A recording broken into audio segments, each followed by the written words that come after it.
home kitchen today with my husband.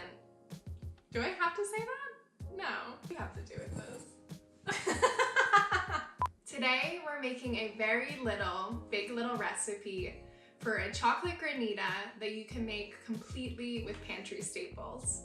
A granita is essentially Italian shaped ice. So if you were making gelato or ice cream or frozen custard, you would need special equipment for that, an ice cream machine. Granita requires no special equipment. If you have a dish and a fork, you're good to go. Our ingredient list for the granita could not be shorter.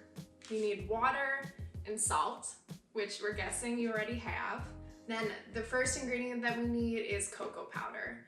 So there are two types of cocoa powder that you'll find, natural and Dutch process. So the difference between these usually comes up in chocolate cake or cookie recipes, anywhere that there's baking powder or baking soda.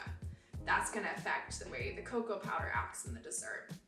But because we don't have baking powder or baking soda, the cocoa powder, it can really go either way. Second ingredient is granulated sugar. So this is pretty much in every granita recipe. It's what sweetens it and helps give it that great texture. Now we're ready to get started with the granita. So I just need a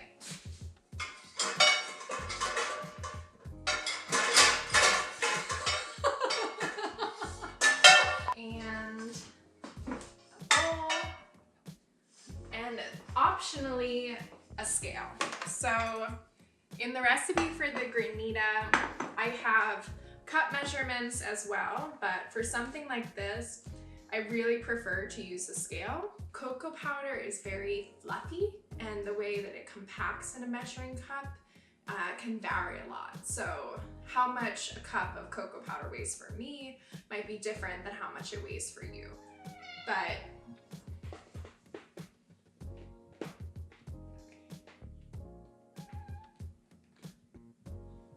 so I need 132 grams of sugar. Okay, so that is our sugar. And then I'm gonna zero out the scale and add in our cocoa powder. We need 63 grams of cocoa powder, and I'll just do that with the spoon. The 63 grams of cocoa is about 3/4 of a cup, which seems like it's just gonna empty out my container. Okay, perfect. We need a bit of salt. And then we're gonna whisk them together. So you don't need to get all of the lumps out, but you just want it a little bit smoother so it kind of has a head start when it goes into the warm water. All right, now I'm gonna warm up my water on the stove. If I was following my own recipe, I would have started this before I mixed the sugar and cocoa powder. We don't want it to be boiling or even simmering. We just kind of want to warm it up a little bit so that the sugar and the cocoa can dissolve. All right, so our water has only been heating up for like barely even a couple minutes, and it is just warm to the touch, like maybe a little bit hotter than you would want to take a bath in, and that's great. The cocoa and sugar dissolve really quickly. Just a little bit of whisking helps them dissolve.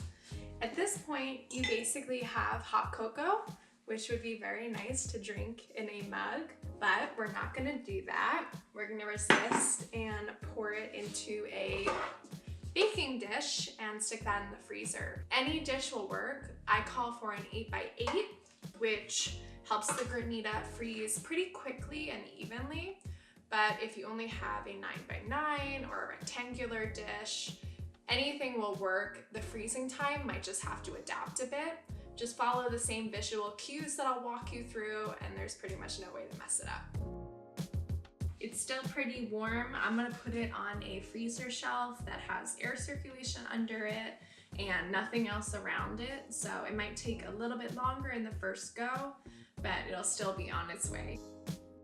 So it has been about 1 hour. Now is when we're gonna check on our granita in the freezer and give it its first scrape. It's still got a little bit of a jiggle to it, but It's also looking kind of like a lake that's just starting to freeze. The edges are kind of solid. The middle is a little bit looser, and that's just what we want. At this point, for the first scrape, I am just going to take the fork, go toward the edge, and then drag it toward the middle. So you can see it's still very liquidy at this point, but there are these ice chunks from around where the granita is freezing, and that's just what we want. It's okay if it's uneven. Our goal isn't to get a super creamy, uniform texture like you would with ice cream. You kind of want it in these crystally pieces. So by scraping it up at different points, you're gonna get that awesome texture. Now that our granita has been scraped up a bit, I'm gonna stick it back in the freezer, and then we'll check on it again in 30 minutes. Our granita is looking really great. We just did another scrape after it was in the freezer for 30 minutes.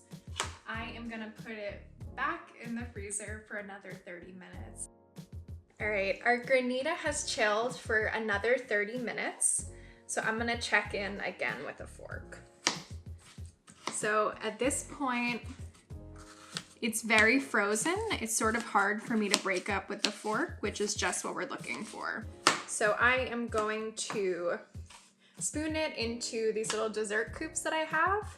Any glass works. What I would recommend is sticking it in the freezer for 15-30 minutes during the last stage of your granita's freezing. This way the glass is nice and cold, and when you put the granita into it, it won't immediately start to melt. So I'm just gonna spoon some in.